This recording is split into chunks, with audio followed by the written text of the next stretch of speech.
Well, we got something interesting in terms of body language and behavior. Body cam footage of Charlie Kirk's assassin, or alleged assassin, Tyler Robinson, has been released from a 2022 incident in which Robinson T-boned a car in an intersection. This was around the start of the radicalization process. You know that he was terminally online. And this exchange is interesting for a couple of reasons. Let's watch the first part so we can assess this. So you're heading from that rightmost through lane through the intersection. And maybe a second or so before I reached the intersection, the light changed yellow. Okay, you remember looking at the light? Yeah, I was looking up at the light just before getting there. Okay. I saw it shift yellow. And as I get into the intersection, there was a vehicle in the lane between like the leftmost through lane that was forward some. So people on the side of you were slowing down to a stop. I had seen someone slowing down and I wondered why they had slowed so much. Okay. But why do you think that they were slowing down? I'm not sure. Okay, to be fair, the police officer is being really patient with him. It's like he asks Robinson, why do you think, let's see, you are approaching an intersection. And as you approach the intersection, in your own words, the light turns yellow. And you see that people on it's like in your lane or your side of the road are slowing down. Why do you think they were slowing down? Perhaps they were, looking that the light was turning yellow, so it was the right thing to do to just brake. Okay, maybe because the light was turning red. And he said that immediately after. You notice that he tries justify his behavior. At the same time, we are looking at a 19-year-old here. I'm pretty sure that many of you will be divided in the comments between, well, a 19-year-old is an adult already, and some of you will remember that maybe at 19-year-old we were all fools still. Maybe some of you mature much faster. Maybe some of us mature way later, as in my case. So it's anyone's guess. But the mom arrives at some point. Let's watch the next section so we can comment on this further. Well, I was close enough to the light that I would end up in the intersection if I'd have tried to brake from that speed. Okay. I was going the speed limit. I just made sure. Okay. I noticed that he's speaking and there's no stuttering. There's basically he's quite confident in the way that he talks to the police officer. He's keeping his sunglasses on. He is not stuttering, and there's no repeating of words or any sort of nervousness at all. There could be even a very slight smirk, but since I really don't know what is Tyler Robinson's body language baseline, and much less in these circumstances, maybe I would not say that he was smirking, but he was definitely trying to, of course, defend himself with let's say a lot of confidence. How long was that? Like, when did you last check your speed? Probably back maybe halfway down that road to that where it curves. Maybe halfway down that distance. I just looked. Gotcha. All right. 1 second. Is your mom almost here? Or? I'm not sure. She had the shuttle from where she purchased her car. Is she not able to just send you a text message of a picture of the? I just need a picture of the insurance card. Just pulled in. She just pulled in. Okay. Perfect.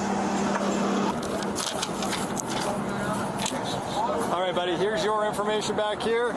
So this is a driver exchange form. This has all of his vehicle information and all your vehicle information, okay? The most important number on this piece of paper is this one right here, top left. This is your case number, incident number, all that stuff, okay?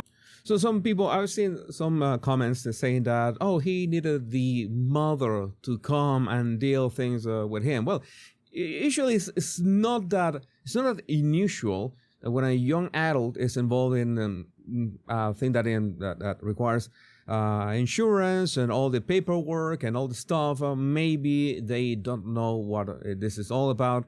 Maybe he notified his mother, and his mother just said, oh, well, I'm just gonna shuttle down.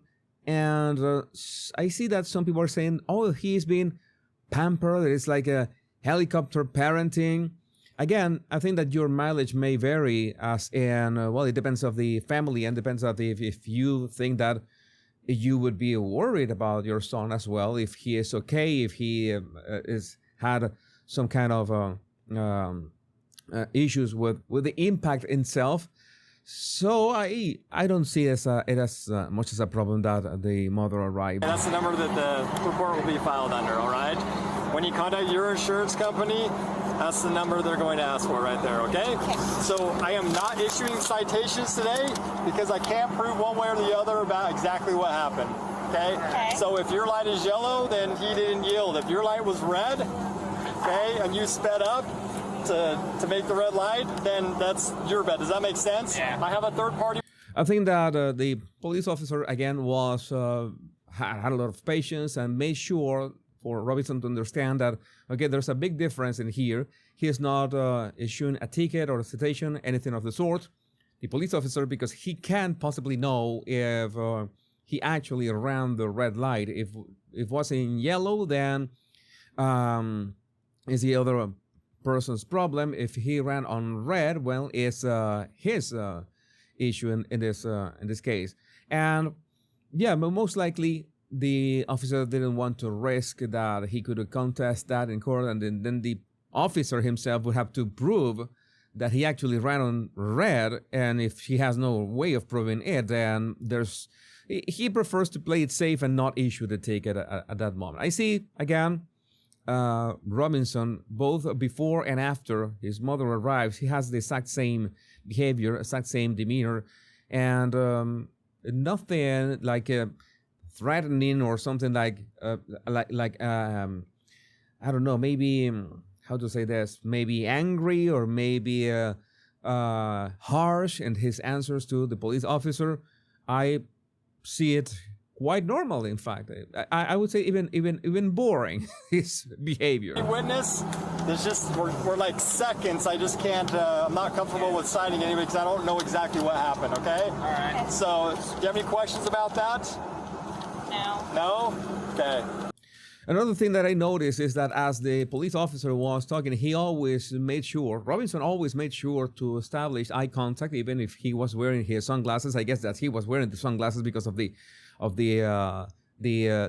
sun was really strong, even if it was 5 p.m. But even if he was wearing his sunglasses, he was standing upright. He was looking at the police officer. At no point he was, I don't know, looking downwards or to the side or exasperated or anything. He was really chill in that exchange. So it's like it doesn't look like somebody who is, terminally online or, a recluse or something. No, he looks like a regular guy. Again, this was 3 years ago. Okay. Mom, do you have any questions, since you'll probably be taking care of this? I will be taking care of this, and this is all new for me, but Okay. we'll figure it out. All right. But basically, just There's a bit of a couple of mouth expressions here. I don't know that he was doing. Maybe he was glad, of course, that his mother was going to deal with this, that he didn't have to deal with any of the consequences of T-boning another a car at an intersection, which is dangerous enough. It also depends on the speed that he was going, and if he stepped on the brakes at the last minute. I hope that the other person was not injured. I guess that there was not nothing of the sort happened. all right. But basically, just call your insurance company. Let them know he's involved in an accident. They'll ask for this number, okay, and then just kind of go from there. They'll help you out. I'm gonna tell you what I think about this. This is the kind of videos in which, if you told me, and say that I didn't know anything about Tyler Robinson's case or Charlie Kirk's assassination, and maybe you send me this video, and you just ask me, I'm not going to tell you anything about the circumstances. I'm not going to tell you anything about the guy. Just tell me what I see, and I would see, well, a regular 19-year-old dealing in a very chill way, really, we could say confident attitude about an accident that he was involved in, both before and after his mother arrived. This is important because sometimes people's body language can change depending on who is in the scene or who is around. And in this case, I don't see that he was maybe more confident or less confident when his mother arrived. But he was actually very chill all the time. Again, mysteries that so much can change in a matter, we could say in a matter of months, let alone in 3 years. So maybe he was still not that radicalized, or maybe his behavior had not been affected that much, even if we already know that this was after the pandemic, in which so many people just went bananas. Although we might not be able to just have a solid conclusion from 2 minutes of video, but 2 interesting minutes nonetheless. Before we say goodbye, I want to remind you that I have a political commentary channel only dedicated to politics, both of the United States and other countries. The Power Pundit, I will leave you with the link in the description of this video. My name is Jesus Enrique Rosas. I'm the Battle Language Guy. Much love and bliss.